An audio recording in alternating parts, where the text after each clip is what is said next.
This is a conversation with Henry Oliver. Henry is one of the most prolific writers on the internet, and his blog, The Common Reader, features some of the best writing on literature that I've come across. He also recently published a book titled Second Act, What Late Bloomers Can Tell You About Success and Reinventing Your Life, which I highly recommend. In this conversation, we talk about the real meaning of his book, the great man theory of history, Shakespeare, and lots more. I hope you enjoy it.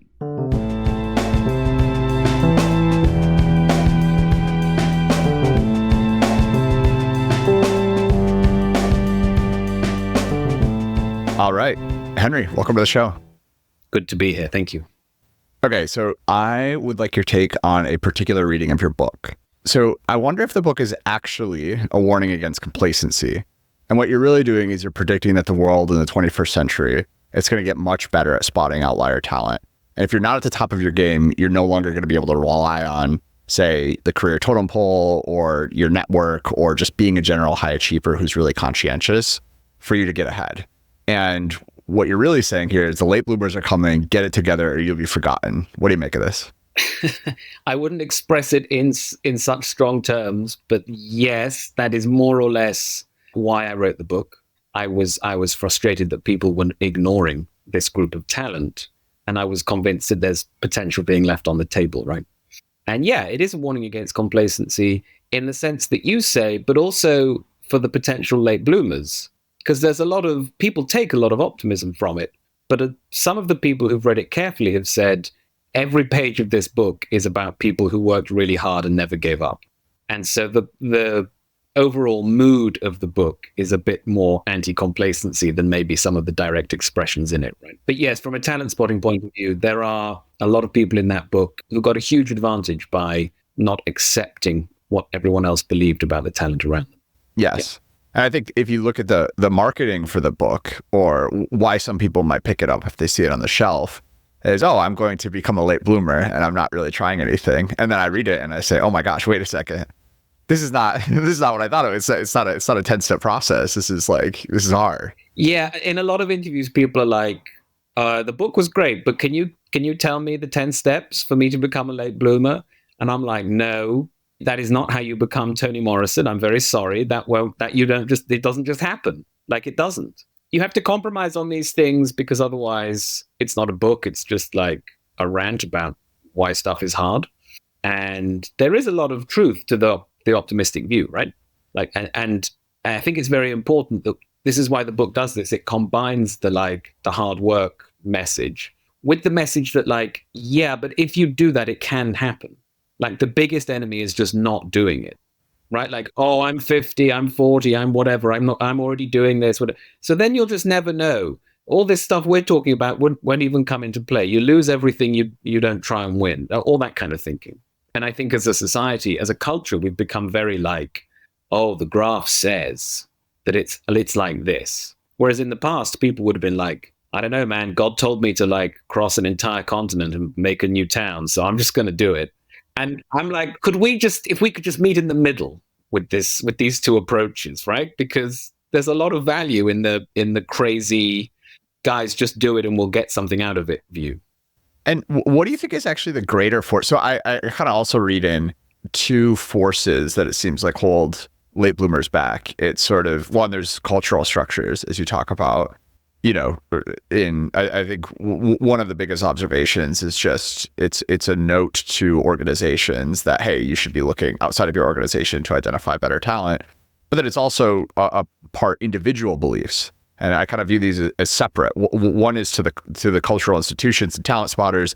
The other is to the individuals themselves. What do you think is actually the greater force holding late bloomers back today? I think it will vary by the individual a great deal. Some of the people I wrote about in the book, at the moment when it was sort of made clear to them that you can try this now, like this is your moment, some of those people, honestly, to me, it feels a bit like something in a children's story, right? The call to adventure came and they said, all right, let's go. And in a way, they thought that it was the surroundings that had held them back. And it was, but what they came to realize was that they could just get up and do it. Whereas other people like Malcolm X, right, clearly the institutional and societal structures were a huge, huge problem for him. And I think there have been a lot of late bloomers in that position, and there probably still are. And I know that, we've paid a lot more attention to diversity and inclusion, and we've tried to change some of these structural things. But I think there's a deeper lesson, which is whatever your assumptions are about who is good at this, those assumptions will stop you from seeing the potential in someone who doesn't fit your archetype. Now, we're much better than we were at trying to not make those assumptions about women or about people of color or whatever. I'm not saying we're great at it, but like effort's been made to change that, right? That doesn't mean we've all become like Merlin and we'll always know when we meet Arthur. Like, that's not how it is, right? We all work with sets of assumptions, models of the world, frameworks of what good looks like in this job.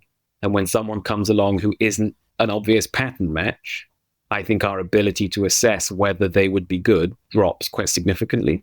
So one example I have of this, anyone who's worked in a corporate environment knows this, right? If you get hired to do job A and you've done it for 18 months and you express an interest in moving teams to job B, there'll be a program and you can have coffee with the manager and they'll be like, you're really good. We want to keep you in the business. Let's move you, blah, blah, blah, right?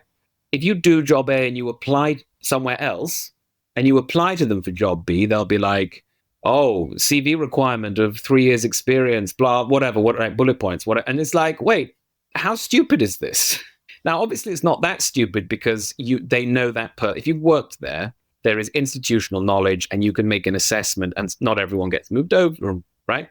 But it does show you that if we can find a way of assessing people differently, we might be able to unlock potential in ways that we currently cannot. And I don't see a lot of effort being put into those new forms of assessment. Maybe AI will change that, right? Maybe better use of networks will change. Maybe we'll unleash ChatGPT across LinkedIn and it will be like, oh, here are loads of weird matches that actually might work out really well that you've never been able to, the way that artificial intelligence told us, actually, you're playing chess wrong. Maybe it'll do something like that, right? But at the moment, I just feel like there are these obvious times when someone who's not qualified can have the job, but only if they're already in. And to me, that suggests there are people outside your business that you would do well to hire that you can't spot. And so from that, we should say, we're not as good at this as we think. Do you need to believe in the great man theory of history for your book, the message of your book, to fully make sense? The great man theory of history is another one of the so-called Straussian readings of my book, yes. And I drafted some stuff about that and I deleted it because I was like, everyone's going to tell me this will never get published. You need to be sympathetic to it. You need to understand that, like, of the 3 or 4 different explanations historians offer, that is one of them. It has some explanatory power. I don't know if it's 10% or whatever. We tend to hear from people like, that's wrong. It's one of these other theories. And I'm like, clearly, many times in the world, it is a large part of what happened. I think we're living through that right now. I think we live in the age, not of heroes, but of anti-heroes. We don't worship heroes anymore. We hate the other guy's hero. That's a huge part of modern culture. So yeah, one of the things the book is saying is take that theory more seriously, but in a very indirect way. Because already people listening to this are like, oh my God, he's an idiot. Okay, so here's something I think that you do well that I view as really hard. And that is assessing the motivations of successful people. So to me, it seems like people are often, they're not always able to even articulate, or sometimes they just are not totally straightforward about what is motivating them deep down. And one example that struck me is you pulled out the example of Larry Page being motivated by Nikola Tesla's commercial failures. And so Larry Page then grows up and he's really concerned about, okay, I'm not going to fail commercially. I have this great technical background and I'm going to put it to use. But how do you figure out what actually is motivating people when you're analyzing their career? I don't know if I have a good methodological answer for that. I'm really pleased you've noticed that, actually, because I think that's very important. I think what I do that other people in this space might not do is I pay a lot of attention to the imagination, because I'm primarily a literature person. And I believe very strongly that the things that you absorb imaginatively as a child have a lifelong effect on your interests and therefore on your motivation, right? And whatever it is that entices you, everyone will remember something, right? A picture of the woods. What's in the woods? Should we go into the woods? Do these woods look scary or do they look like maybe there's an adventure in the woods. There's something, right? Some film, some book. This is what happened with Larry Page, basically. His imagination was gripped by, there's that biography of Tesla that he read, the famous one, with the famous ending where it's like Tesla was just this anonymous guy on the streets of New York and everyone was bumping into him and they had no idea he was the greatest genius in the world, you know. I mean, what a powerful ending. It's like, yeah, no, but like what a fairy tale ending, right? Like there's a Hans Christian Andersen quality to this, like to the darkness of the way that biography ends. It's really well done. This clearly like gripped Larry Page in the way that, you know, as I'm always just talking about Merlin and Arthur, but it's got that kind of quality. And I think it's notable too that Tesla himself, this is kind of freaky. He memorized the whole of Goethe's Faust, and he could just recite long chunks of it, like whenever he felt like it. As a child, he was a big reader, big interest in poetry. And when he came up with the solution for the induction motor, he was walking in the park reciting Faust, right? And this is the same thing as with Page. Right? This thing like gets into you when you're young, and it just shapes your vision of the world. And a lot of people who write about talent are much more rational, much more statistically oriented. You know, they're all on that side of things. I'm less good at that, but I enjoy looking at a person and thinking, what is exciting their imagination? Because I think this, whether we know it or not, this is very important to us, to how we work. So what's the right way to think about early success on late bloomers?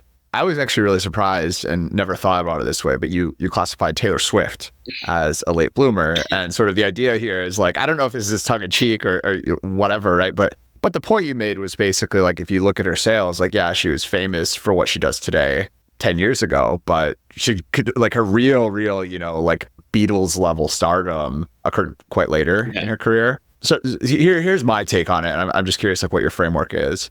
I feel like it's dangerous to have modest success in the thing that you don't really want to do. And that modest success it'll keep you away from your passion. But what is the right way to think about early success? Like Taylor Swift had it and then she could still become a late bloomer. How dangerous is early success to someone who wants to one day do something they're really passionate about? You mean like you wanted to do something, but you ended up becoming a McKinsey consultant, and because they promoted you, you just that's what I'm getting at. That's probably the canonical example. You're working at McKinsey, but you want to be a poet. Yeah. I mean, there are poets who've worked in corporate environments. Yes. Well, I found Taylor Swift interesting because I think it was the New York Times did a great piece, and they graphed like when she'd had her number ones and stuff.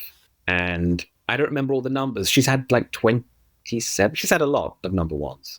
And they've all, like 4/5 of them have come in the last few years. In the same period of time that the Beatles were running for, she got like 3. And they got, they got loads, right? So in the same space of time that the Beatles like changed music forever, she got 3 number ones and she's just some like pop star. Like she's a country singer. She's done fine. She's doing well. No one's looking at that saying, oh, Taylor Swift's going to become the first billionaire musician. She's going to do the Eras tour, like whatever. And it takes her, is it like 15 years to go from like her starting out to what she is? Probably at least. Right. Yeah. Maybe a little more. That's for a pop star. That's quite long. Right. So I was saying she's a late bloomer. It is a bit tongue in cheek, but actually the graph is very striking. And it's amazing to me that she's an outlier in that sense. I think Mozart is a late bloomer in a similar sense, which is that I'm not saying the 10,000 hours literally, right? But if you say, when did he start his 10,000 hours? Rather than, oh, he was really young and therefore a genius, you say, okay, but he starts doing his 10,000 hours of composition practice when he's like 8 or something. But he doesn't start composing the music that we still listen to until years and years and years later. It actually takes him a long time to start writing the music that we think of as Mozart, right? If I played you some of the early Mozart, you'd be like, this is kind of dull. That's not what they put in the adverts or in the concert halls, right? Taylor Swift in a similar way. She's going for so long, and then suddenly it's like, whoa, you just became Taylor Swift. I don't know if early success in the quotes wrong thing can get in the way of that at that level. But I do think that there's a different level, like one level down maybe, where you can get caught in what's called the competency trap, which is that you spend your 20s learning how to do something. And that's just hard and difficult. And you have to be embarrassed in public. And like you show it to your boss and your boss goes, what are you, an idiot? I didn't tell you to do it like that. And it's just, so then by the time you're good, you're like, I can just turn up, do stuff, not be embarrassed. This is easy. So then if I say to you, but really you want to change career and you should do that before you get old and lose your teeth, your whole like instinctive reaction is, I don't want to go back to being 23 and like feeling embarrassed about everything I do. So that's the trap. Now with Taylor Swift, maybe what you would say is on that model, like she made a really big decision not to do country music anymore. She made actually several really big decisions to reinvent herself commercially, artistically, whatever. Not guaranteed to work, right? Because audiences want what they want. And also like, I don't know, presumably very, very difficult for her. Right. And I think those things are the mark of success. I'm undecided on this question. Like, if you allow yourself to get caught in the competency trap, does that just mean you didn't want it enough? I don't know. Different margins for different people, right? I think some people get into the competency trap, but they are still daydreaming about the thing they didn't do. I see. And some people aren't. And maybe that's the difference. But my message is like, if that's you should think seriously about how you deal with it. Okay, so the common reader, let's say your personal definition of it. Are they a dying breed? So are we at risk of losing the common reader altogether? Or do you think we'll see an increase in literary interest in, say, the next 20, 30 years? Oh, I think we could easily see an interest increase. Yes. Yeah, I think one of the things AI will never be able to do for you is read a great book. So we're going to move into this fantastic world where it can like deal with all the dross in your inbox and like auto reply to the family WhatsApp group and whatever, and like make low life at work easier and do your coding. It will never be able to read Anna Karenina on your behalf. There's no summary. There's just nothing. There's just nothing it can do. Either you've read it and allowed it to just like completely demolish you, or you haven't read it. And everything I'm saying, you're like, what is he talking about? That sounds weird. I don't know what that book is. There's no middle ground. AI can, if you can be like, I just read this page and I don't know what it means.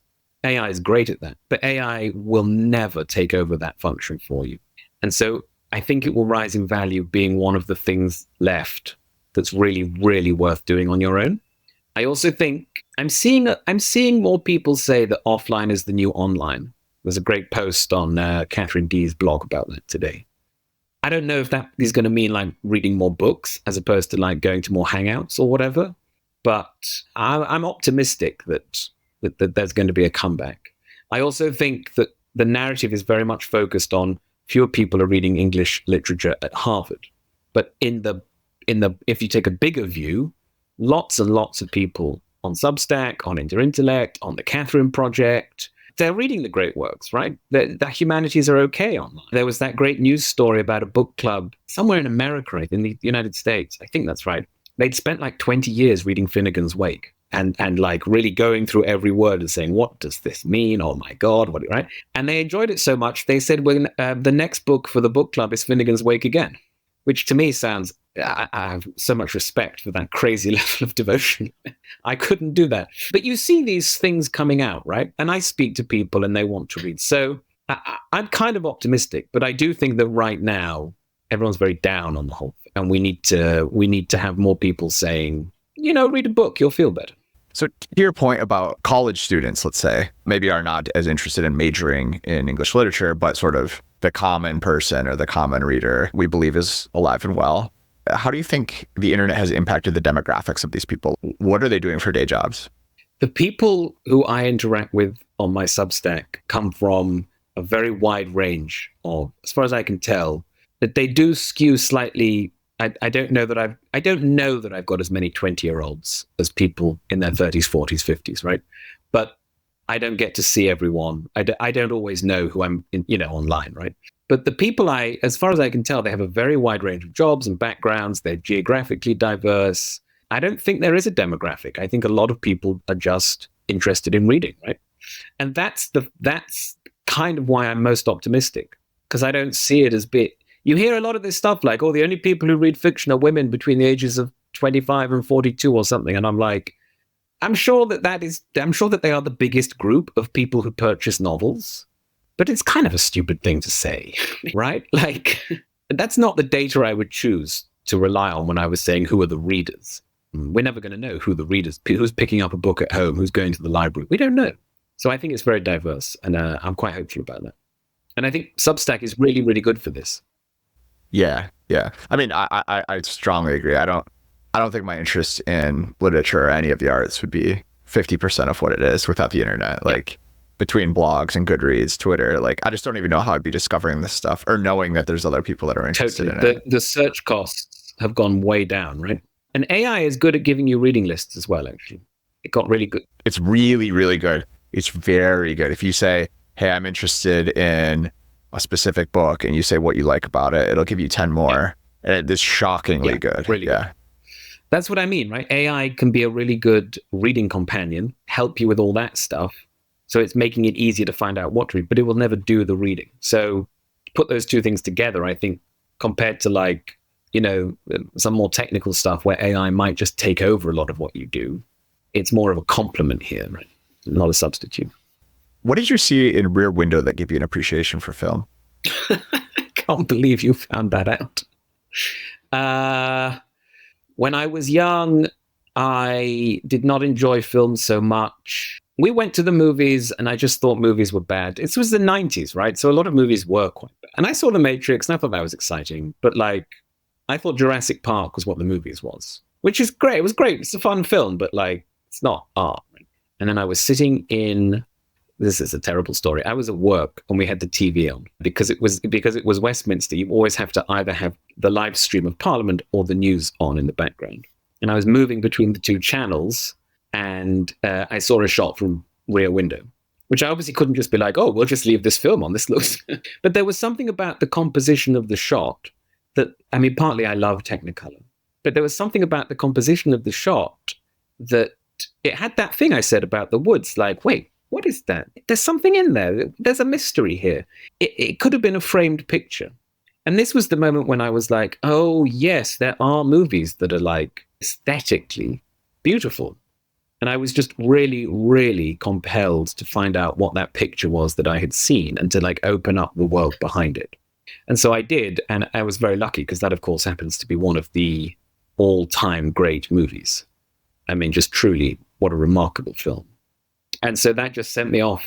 And I think, that's really important, finding stuff artistically where you just look at it and you say, what is going on in there? Which is so strong in children, and we kind of let it lapse, I think. It sounds immature for me to say it, like, it doesn't sound intellectual, right? But I think this is how art begins. This is how the appreciation of art begins. And frankly, the great movie directors spend a lot of time perfecting those shots so that it will have that instinctive reaction in you. What advantages do you think literature has over film or even like music or the visual arts?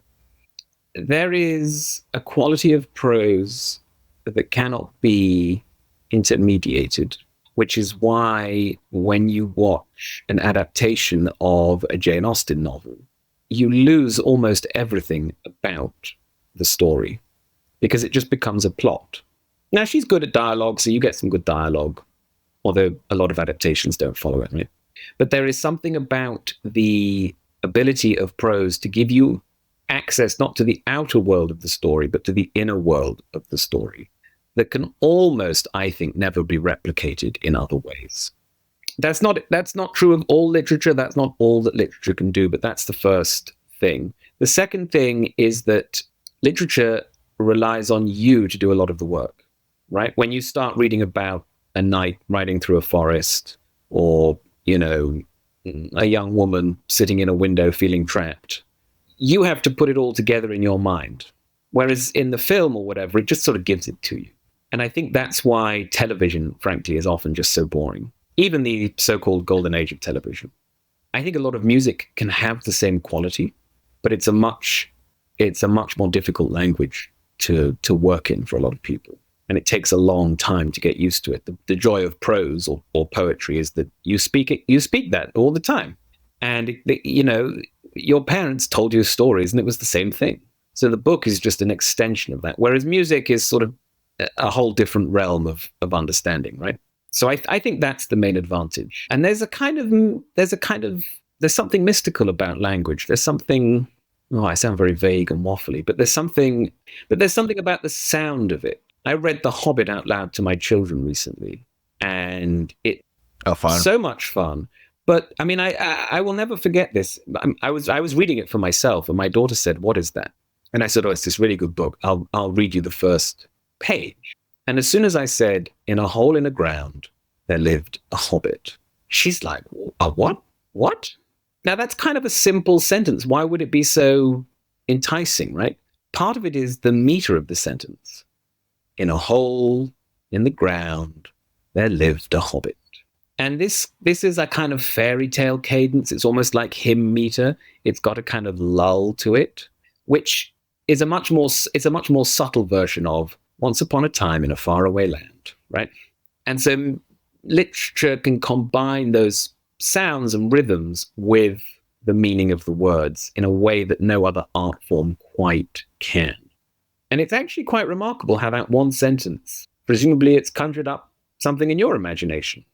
Very basic words, but it starts to happen, right? And then you own that, and that's yours to be in. And you can always just think to yourself about that hole and that hobbit.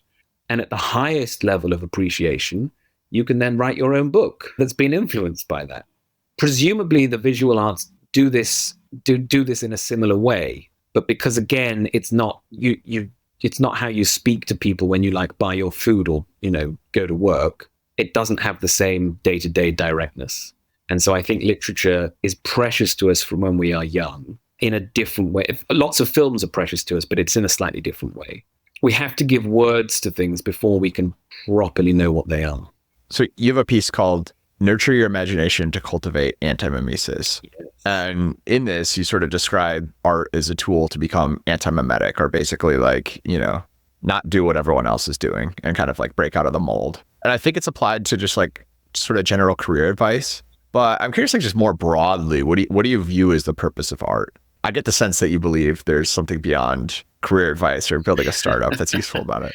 I think that our lives are a quest for meaning, and that to be an individual is to constantly be on the search to make your life meaningful, and that art is the nearest thing to life. Art gives you the raw material for going on that quest, for seeing different things in the world. I believe that imagination breaks the path that reason follows, and that it's not that you have to see it to believe it, you have to believe it to see it.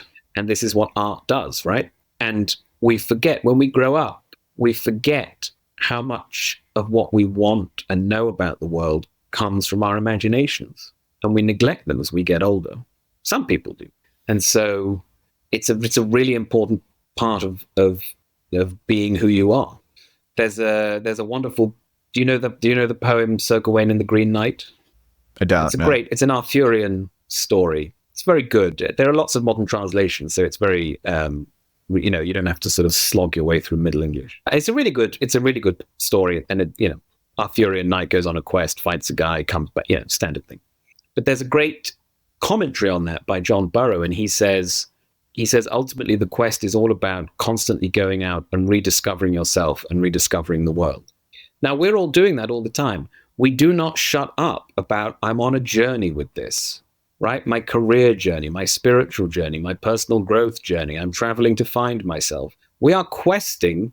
I feel like some people believe they're questing every day on the commute, on the way to work, right? It's so fundamental to the way we talk about ourselves.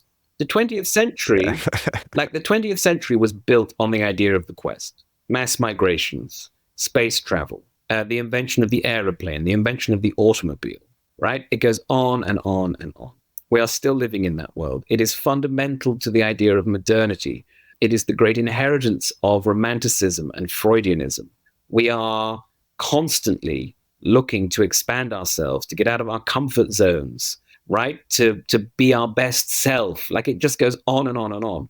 Literature is the best way you have of imaginatively expanding yourself. It's not practical or immediate. There's no 10-step plan. It's not self-helpy. And so it suffers, I think, in contrast to some of the easy promises that are made in modern culture.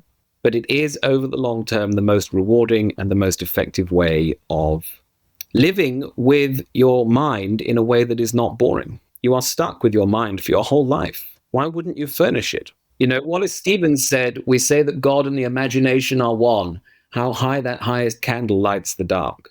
Is most of what people are reading to help themselves get through their lives lighting the dark? I don't think so.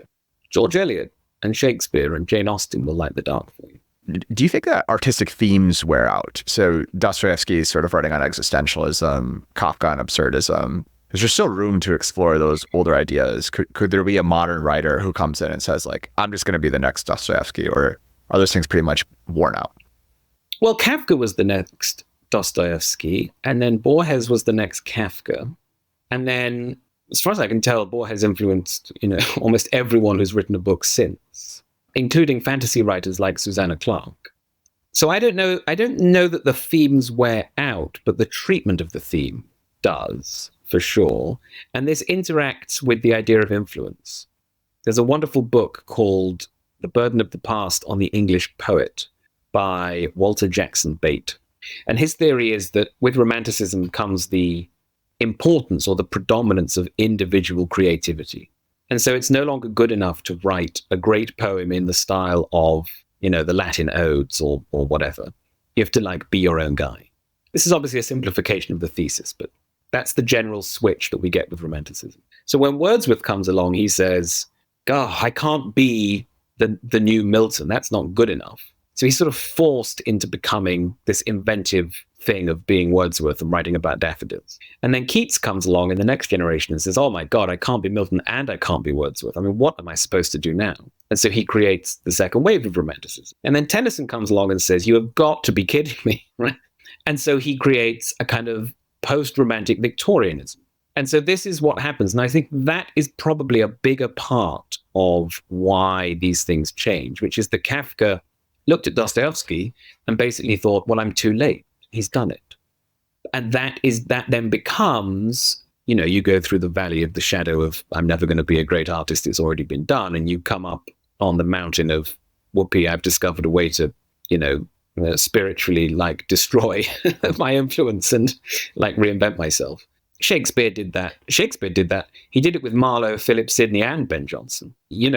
Dante did it with Virgil, right? It goes on and on. So I think that's probably more like it. And then what that gets coupled with is the bigger culture. So there's a lot of angst in the Dostoevsky Kafka period because the world is in kind of an anxious place, right? And modernism can be born out of the ruins of the First World War because everyone is just psychologically distraught at that point. Whereas someone who starts writing in the 20s, right? So a younger generation, they might have more of a fresh young things kind of view of the world, right? But then the novels, so that's like Evelyn Waugh. But then the novels he starts writing after the Second World War equally become a bit darker. So I think it's a combination of each generation of artists comes along and sort of has to differentiate themselves, and they find themselves in a culture that's significantly different to what came before, which is why technological and social disruption is so coupled with the emergence of the greatest art, in my view. So I have a question for you, and this is, you can psychoanalyze me. Maybe this is a me problem, but for some reason, to me, if when I see books or television or movies that try to write about social media or the internet, I always get this feeling of tackiness. And I think movies seem to do this worst of all. I don't know what just the way they portray text messaging and social media. It either immediately feels outdated a year later, or it doesn't feel quite right. But when I think about it, this doesn't actually make sense, because at any point in history, it would be weird to watch a television show that didn't reference that television or the radio existed. They're just part of normal life. And so when we watch old movies that portray television, we just think, oh yeah, that's what they were doing at that time. But it feels weird to see the use of cell phones and the internet in just modern movies. And I'm not sure why that is. And you sort of had this take that you've called for anyways, someone to write a great novel about the internet. So what's going on with my intuition? Why does this feel tacky and why does this feel hard? No, I think you're right.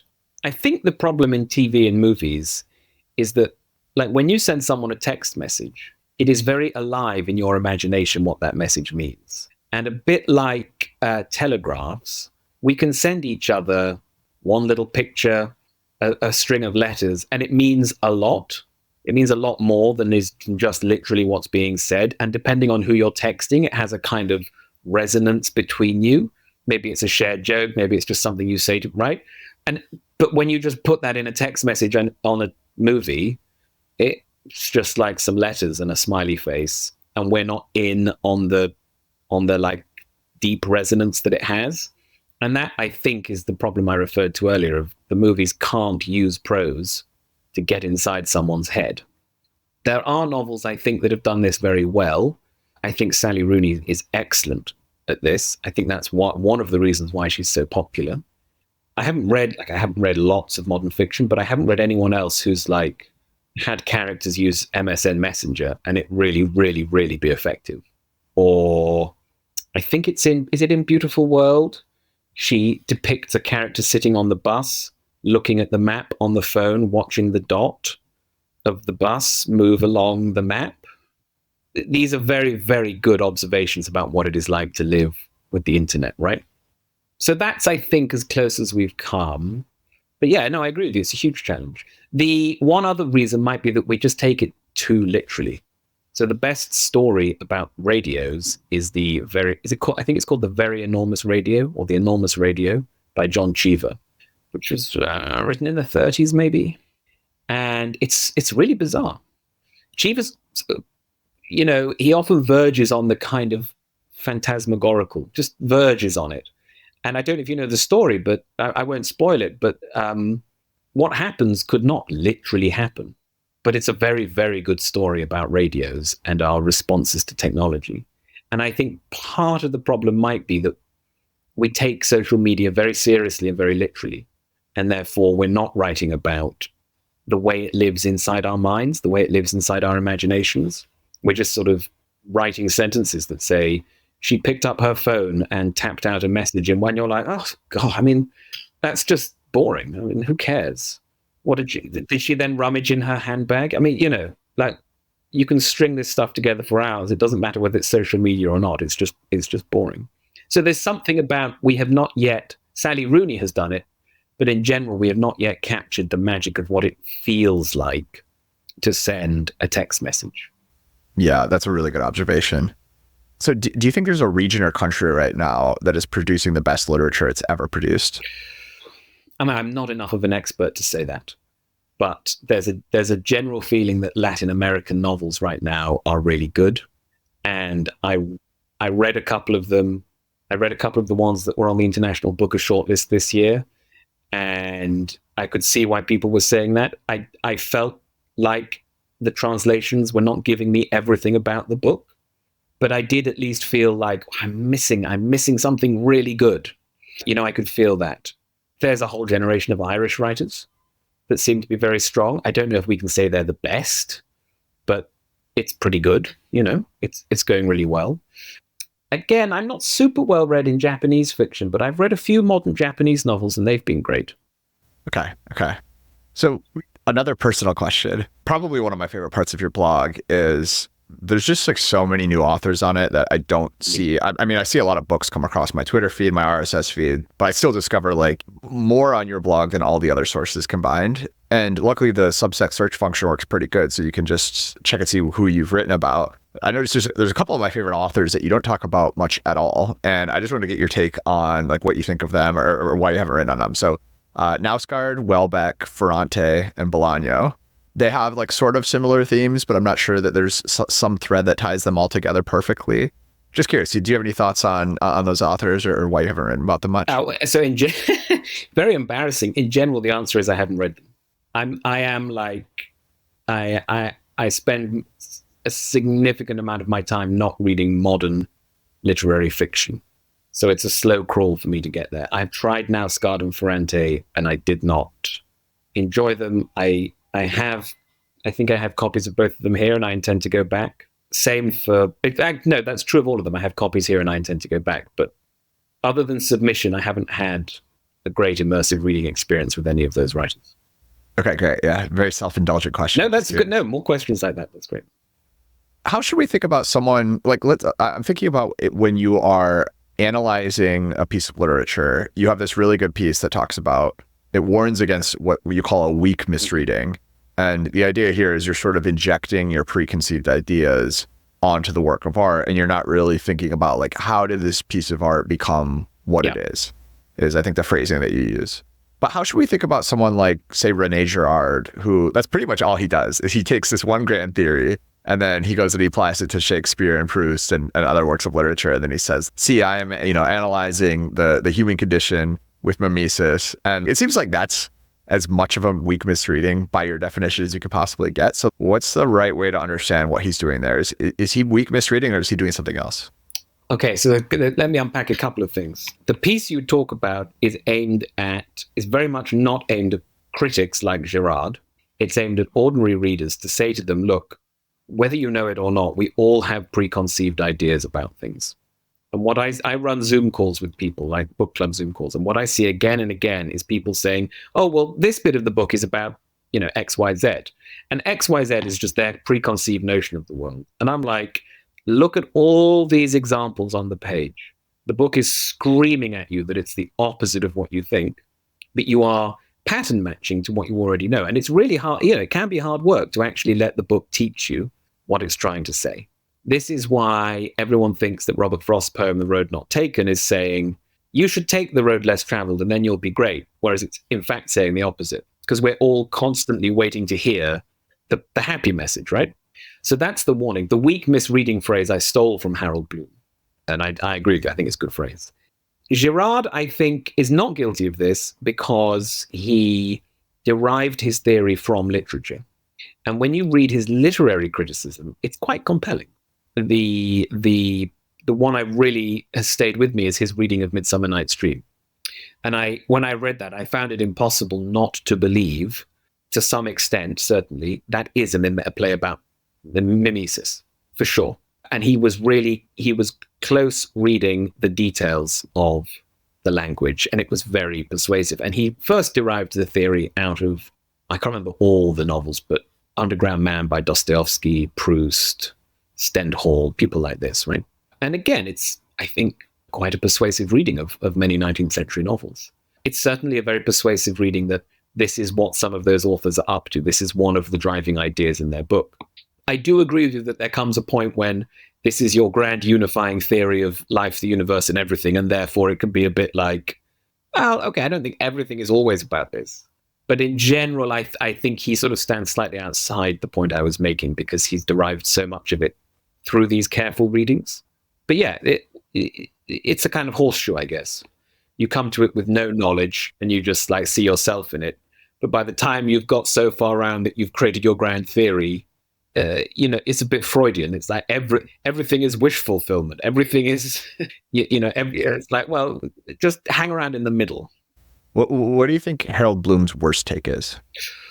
Oof. Well, I haven't read the one about the Book of J, but that is commonly cited as the point when he completely lost it and theorized that bits of the Bible were written by a woman at the court of Solomon and all this sort of thing.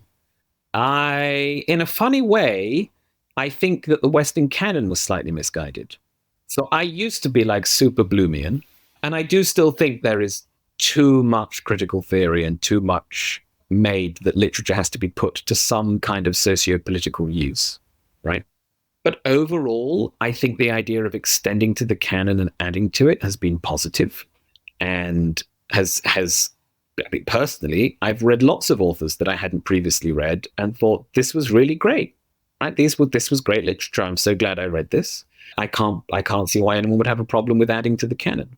So on the narrow question of some of those arguments he made, he was probably right, but polemicizing it and so forth made him this like wonderful figure in the culture wars, but probably tipped him over the edge in terms of the long-term usefulness of what should the canon actually be. I think that was his aim, though. I think he saw himself doing that, but maybe in a funny way, his best take was also his worst take, right? Yeah. And the other irony of Bloom, of course, is that he was great on television. He spent his whole life saying, stop watching TV, get off the internet, it's going to destroy your brain. And you're like, Harold, you're a TV star. I mean, this is your whole life. Yeah. Okay, so here's a quote from you that I'd like to get an understanding of what you meant by it. So in your piece, How to Have Good Taste, this is one of my favorites, by the way. You write that I disagree that capitalism and the internet make it harder to have good taste. Why is that? Because it lowers search costs, because it broadens the range of what you can discover, because it makes it easier to get access to the most well-informed critical opinions, because conversations like this are possible, right? And so it just enables you to take things seriously for much lower costs than was the case. You're much less limited by the zone in which you happen to begin, right? And so I think that's the number one factor. It's so much easier now to be like, what are the 100 greatest movies of all time? And can I just watch them cheaply, please? So much easier. Whenever you see... Now, I agree that it probably also makes it easier to have bad taste, but I think some people sort of conflate their dislike of, quotes, late-stage capitalism and the stultifying effects of social media with this issue. And it's like, well, I don't think it's an inevitable thing. I think it's just splitting people out in different ways. Okay, so in your view, you've reviewed Tyler Cowen's Stubborn Attachments, which is why I thought you might have a point of view on this.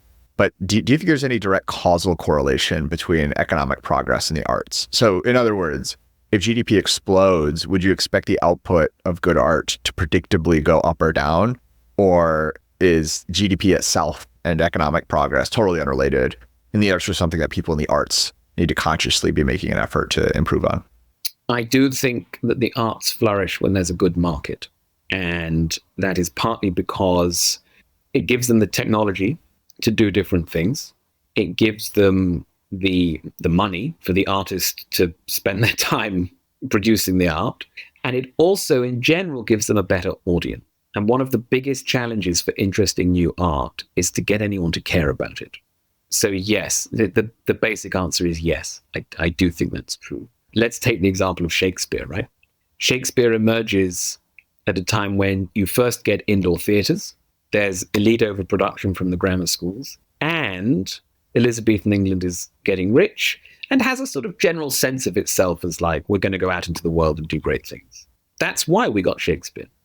If you take one of those planks away, it becomes much harder to sustain his output. Much harder. Also, just in general, wouldn't any economist predict that if GDP doubled, the output of good things would double or more than double? That's the theory, yeah. I don't see any reason to disagree with the economist just because I happen to enjoy reading poetry, right? Okay, so you commented just over a year ago on how useful ChatGPT was in writing your book, and you have a post that just sort of like outlines all the different ways that you use it in your research. Over the last year or so, though, since you've written that, have you become more or less bullish on the usefulness of LLMs for your specific daily workflow? For my workflow, less optimistic, and I'm thinking of writing about that. Ah, okay. Interesting. I agree with the people who say that ChatGPT got lazy. And there was a period when I found this quite irritating, and now I'm just sort of resigned to it. I think Perplexity is really good if you want to do searches. I think it's probably better than Google. I think, as we were saying, like I read Ulysses earlier this year, and I was putting chunks of it into ChatGPT saying, I think it means this. Does it mean this? What about that word? And it was pretty good at that. It does reading lists. But like in general, the new one, 4.4TO or whatever they call it, I think has improved some of that. I love the new Claude. But I've also come to feel that actually, like, as I said, because it can't replace the reading for me, it's a sort of administrative assistant. And for what I do, there's less margin than there is for some other people. I was very struck recently. I did an experiment where I just dropped 2 lines of poetry into it. And I gave it 2 lines of Shakespeare, and it made up its own 2 lines in return.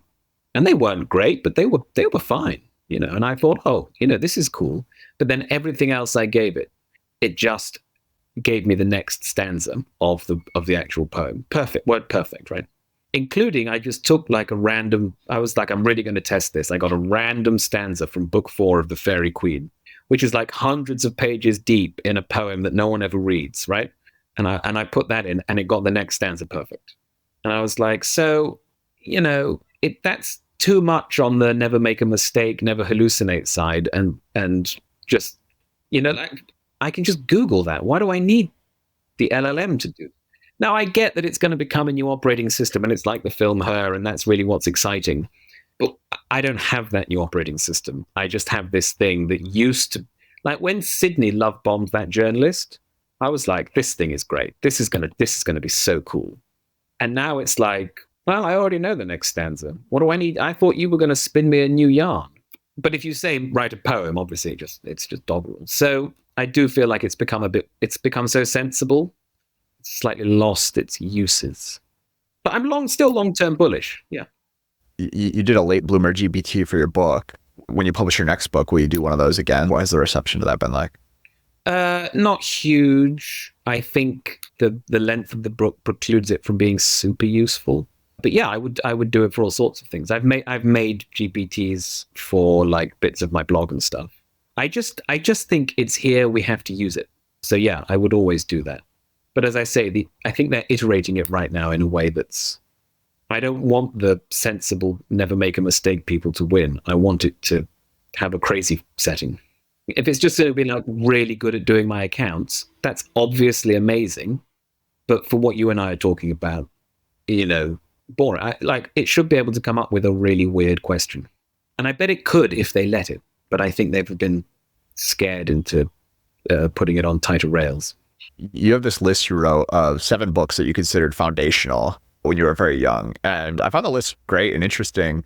But I'm curious, you listed Hayek's Use of Knowledge in Society alongside like Tolstoy and Dickens and Keats. So what's Hayek doing on that list? How has he influenced? Well, I wrote the list like straight off the top of my head out of nowhere. So it's not a great list, but nonetheless, I stand by the Hayek pick for sure. I love that essay. And when I was 21, I finished my English literature degree and I was like, I know nothing about the world. I need to read some real stuff because that's just been wall-to-wall poetry. And like, that's been great, but I need to get into some history, some economics, some philosophy. I need to really do this. So I was reading John Stuart Mill, Isaiah Berlin, doing online economics courses. And when I read Hayek, I was like, oh my God, this explains it in like, 12 pages? Or ridiculously concise essay. I think he's right. I think the information problem is real, and I've seen it every day in my life, right? And that unlocked a way of thinking about things that I could start making sense of what economics is really about. And I think it holds true as a model of like a liberal international world. Yeah, I have on my personal site just a list of a couple ideas that I considered foundational to myself, and that essay is on there. So I'm a big fan as well. Yeah. Let's talk about poetry for a second, because you also note that at one point in time, that entire list would have just been poetry. What's the mindset you've had, or like the phase of life that you've been in, where you're all in on poetry versus prose? What makes you prefer one or the other? I don't know. I'm tempted to think that when you're 17, of course it's poetry, right? Because the whole world is so intense. Everything is so intense. But now that I'm 37, like, obviously not everything will be poetry.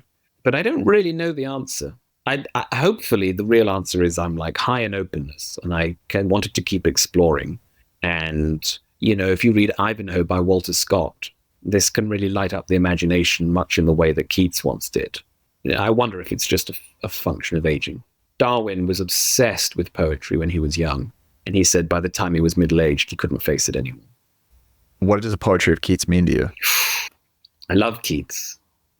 I memorized whole poems by him when I was a teenager.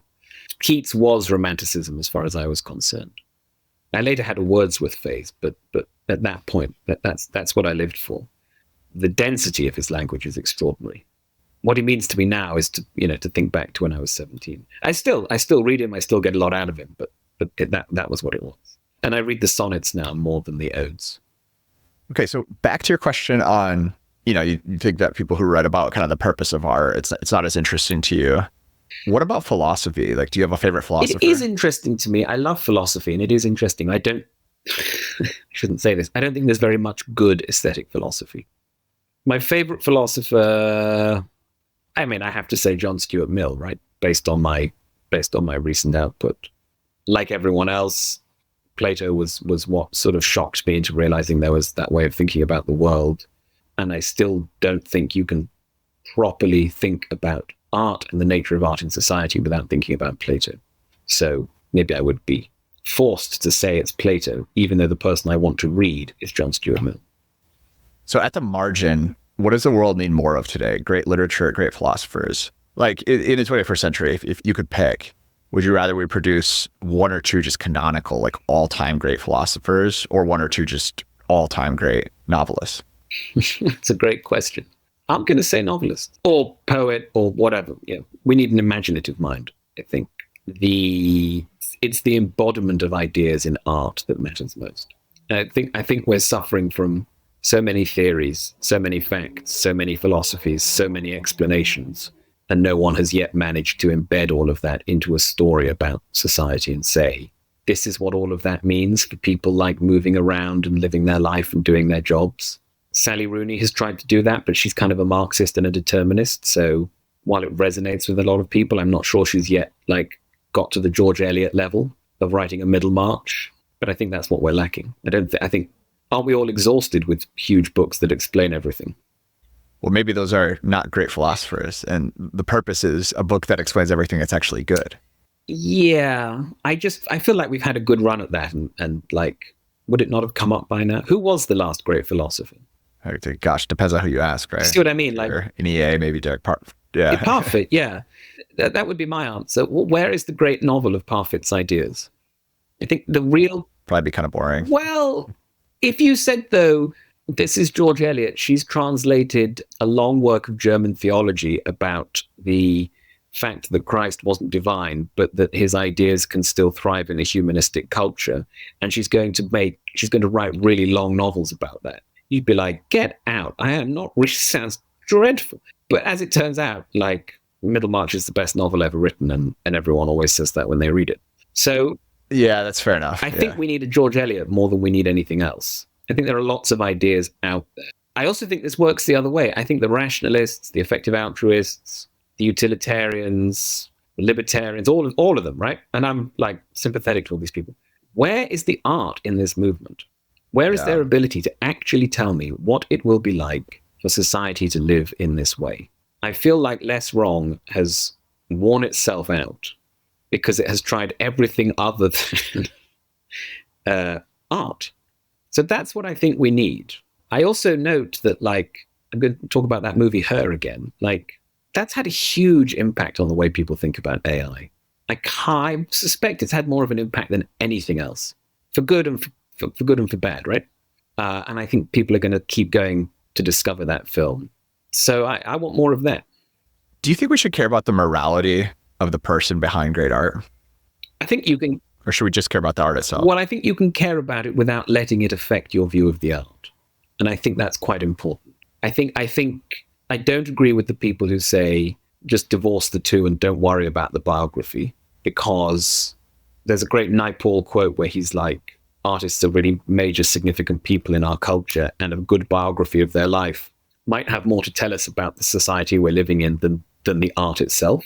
It's quite a strong opinion, but I think it's worth giving a lot of consideration to. And I think some of the great biographies of the past have been like that and have had very big influences on their cultures. And the revelations of the truth about the artist has been very socially important. But I don't think what we should do is let that spill over into saying, oh, Philip Larkin was racist and now I hate his poetry and it makes me feel sick when I read it. I think that's just a huge intellectual mistake, because you quickly then start reading books written by nice people, which is just not what we're here for. So I want both, but I want them to be kept reasonably separate. Obviously, there should be some crossover and some cross readings, but imagine saying the life of Beethoven is irrelevant for us to understand. That's insane. That's just clearly insane. That's obviously wrong. It's the most interesting part potentially about it. It's so important that we understand these things, right? But we shouldn't let ourselves get carried away. Also, because the bigger point there is we then allow our appreciation of art to become partisan like everything else. And one of the benefits of art is that it can just steer clear of all that nonsense. We're so over-invested in politics these days.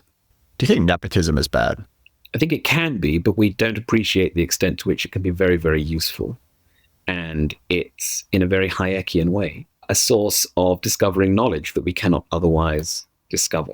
I have a piece in the pipes about this, so I don't want to give the whole thing away. But basically, if you want to assess whether someone is good for a particular job, there are personal qualities that simply cannot be measured and, tabulated and compared. And you get the best information through something that looks a bit like nepotism. And that's why, if you look around, everyone's always trying to find a mentor, a patron, someone who can do them a favor, someone who can give them a leg up, right? The secret is to do it in a way that's fair and based on promoting the right people, not to do it in a sort of white guys promoting white guys way. So we have to be careful about when nepotism is good and when it isn't. So you, of course, rate Shakespeare very highly, but I'm wondering, do you think that Harold Bloom overrated him? So you agree with Harold Bloom. Do you think he underrated him? Would you go even further? I don't know if you could go further, because didn't he used to say that thing about there is only one God and his name is William Shakespeare or something? I mean, the title of the book is He Invented the Human. Like, it's pretty... So there's a misunderstanding about that book, because what he's doing there is playing off of a very well-known Samuel Johnson saying, which is that the essence of poetry is invention. Now, Johnson did not mean invention in the way we think of invention, partly because he was a classicist and he believed in the mimetic theory of art, and he didn't want super original people. He wanted people who could show us very familiar things about the world in an unfamiliar way. And so when Johnson says invention, it kind of is a twin with the word discovery. And discovery is one of the definitions that Johnson puts in the dictionary. So what he means is that Shakespeare is the first person who properly discovers the real depths of human subjectivity in art. Now, you still might disagree with that, but it becomes a much more sensible position when you see it that way, right? Yes, yeah. But he was just using this like 18th century word without it properly explaining himself, I think. And so I think there's a lot. I think it's quite a good book, actually, the Shakespeare book. Some people think it's crazy, but there are two things. He's constantly pointing to this thing about discovering subjectivity. And as John Stuart Mill said, the way that we overhear the artist, we don't hear the artist, we overhear them. And Shakespeare says the characters in Shakespeare overhear themselves. And that's really interesting. And if you take a selection of the plays and read them chronologically, you do see that, like, right at the end of Richard III, Richard does a soliloquy and he overhears himself and he starts saying, oh my God, oh, that's what and he starts interacting with himself. This then becomes, by the time of Hamlet, this is like the dominant mode. And so this is definitely something that Shakespeare, quote unquote, discovers, invents. And it becomes totally normal for us to think about ourselves in that way and to think about art in that way. So I think that's valuable. And the other thing is, he'll just sort of explain the play to you and then quote like a whole page worth of stuff. And I think he sensibly understood that very often he should just give space to Shakespeare, so that you would come away from that book having read quite a lot of Shakespeare and sort of understood it better than if you'd just read it on your own. Yeah. So I think it's great, actually. I think it's a really good book. And the people who dislike it, they have very valid reasons. If you just take it on the terms I'm saying, you can get a lot out of it. So you've commented on how Shakespeare's often performed poorly. If you were in charge of directing a play, what would be your top things where you're like, we have to get this right? I was an amateur actor, so I have a lot of vanity about my ideas of how I would direct plays. There's some advice from Noel Coward, which he sort of meant as a joke, but not really, which is speak clearly and don't bump into anyone. And I think that actually is the starting point. I think so much is put upon Shakespeare that if you can actually just work out what do these lines mean and speak them clearly, you are a long way towards doing a really good production. What I see too much of is very impassioned acting, right? When I go to the theater now, I feel like there's no sense of dramatic tension building up and falling down and building up again. There's just lots of everything is super intense all the time, and we're all running around the stage and yelling and going, oh my God. And I'm like, guys, no one's going to die for 2 hours. We need to build up to, like the apocalypse is not here already. So I think that's the biggest thing. An appreciation also that we hear Shakespeare as much as we watch him. People always say he was written to be performed, but he knew that people made anthologies. He knew that people pirated his work in poetry collections, and he purposefully wrote lots of stuff that would be put into those anthologies. So he was written to be read as well, and we should give the audience the benefit of knowing that they will just listen. So you had to turn off the comments on your post that argued Shakespeare actually wrote Shakespeare, and it was quite controversial. So why is this so controversial? I don't know. Reading your post, you seemingly like pretty clear-cut argument, but it seems to get a lot of people really heated. Why do you think people care? I don't know if I want to say what I really think, because it might be rude. I honestly think that there are some people who believe in a conspiracy theory. I am not trying to be rude when I say that, because they think that there is a conspiracy to conceal the truth. Okay, they have said that, and they say things like, oh, there's no actual record of Shakespeare going to the grammar school, and we don't know, we've never found any of the books he owned. And then they'll say, why didn't anyone ever tell me that when I was in academia? Why didn't anyone ever, right? And so they're actually promoting the idea that there is a conspiracy. Now, I personally have known people who believed conspiracy theories, and it's not a serious way to discuss something like Shakespeare. And everything that I have ever read from a non-Stratfordian has been written in that way. Did you know that Mark Twain believed this? That kind of thing. And I'm like, everyone knows that this isn't a serious way of making arguments. And they send me emails saying you're ignoring the facts and you're an asshole. And I'm like, if you emailed me any facts, that would be cool. But this is not that. Like, that's not what this is. One of them sent me an email saying that you've said you've got all this proof. It isn't proof. You've got no idea what you're talking about. And I was like, okay, well, tell me. Like, just tell me what your argument is. And they were like, I read the sonnets backwards, focusing on particular details. And you're like, okay. So when we say you're telling me I'm missing like 3 archival records, and you're saying that's the whole thing is bogus. But this backwards reading of the sonnets, on the other hand, that's proof. So that's why it gets heated. And I turned the comments off because people on both sides were starting to be a bit rude. And I was like, this isn't going anywhere. And I don't want any more emails from these people. I made it very clear, if someone wrote a piece on Substack that laid out the case really well, I would link to it or cross-post it on my blog. I will still do that. But I haven't been sent anything that doesn't open with, did you know that 3 justices of the Supreme Court believe in this theory? Yeah, great. Well, so what? I mean, they believe lots of things that make other people really angry. You know what I mean? Like, are you telling me you believe everything that Justice Scalia believed? No, that's not how we make decisions. So I think that's why it makes people cross. So Tyler Cowen gave Noah Smith the Writing Everyday Award for 2023, but I view you, honestly, as comparably prolific, and here's why. Your output is super consistent, and it's quite deep. You read on like all these different topics where, the topic is a book, so it takes a long time for you to actually read up on that knowledge. Noah also has the benefit of being able to write about current events, whereas you're not typically doing that, so you can't just like skim the news. And the question just is, how do you stay so prolific? I know I've asked you this previously, and you said you don't feel prolific, but I think it is. Doing research for this, there's a lot of material to go through. So how do you do it? I don't know. I mean, now that I don't have a job, I can obviously be more prolific. I'm quite boring in that, like, this is my whole life, right? And I don't know if the word is obsessive, but I'm very, very focused on the things that I do.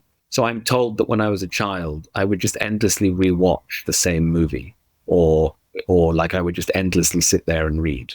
So I still have that, and I think that is a form of narrowness. It's a form of not being. I have less range of life than some other people in a way. That comes with the advantage that it's not very difficult for me to write 2,000, 3,000, or 4,000 words a day. I also, like, whenever I get an idea, I just write it down. Take paper with you everywhere. This is, I think people have no idea the extent to which 15 minutes on the train can become 4 sides of A4. And that's not insignificant, right? So that's the other thing. I do, however, I am writing more about current affairs, literary stuff, right? So like when everyone on Twitter said Mary Oliver was no good, I was like, oh, I can just write a post about that. So I am trying to do more of that because that does make it easier. But as I say, I said this to you earlier, like when I'm not writing, I'm talking. And it gets to a point in the evening where my wife's like, you need to just stop talking. The day is over. You need to stop talking. So I partly think it's just, I don't know if it's genetic or it's I have some kind of like generative disease, but I'm always ready to just keep talking. Or if I'm sitting on my own, that becomes writing. I don't dictate though, because I do think that leads to poor quality writing. Well, Henry, you've been super, super generous with your time. Thank you for coming on. Is there any place on the internet you'd like to point people to read your work, buy your book? Go to the Common Reader on Substack. Everything I do is there, and you can link to the books there. That's where I'm best. Great. Henry, thanks so much. This has been a blast. Thank you. I really enjoyed it.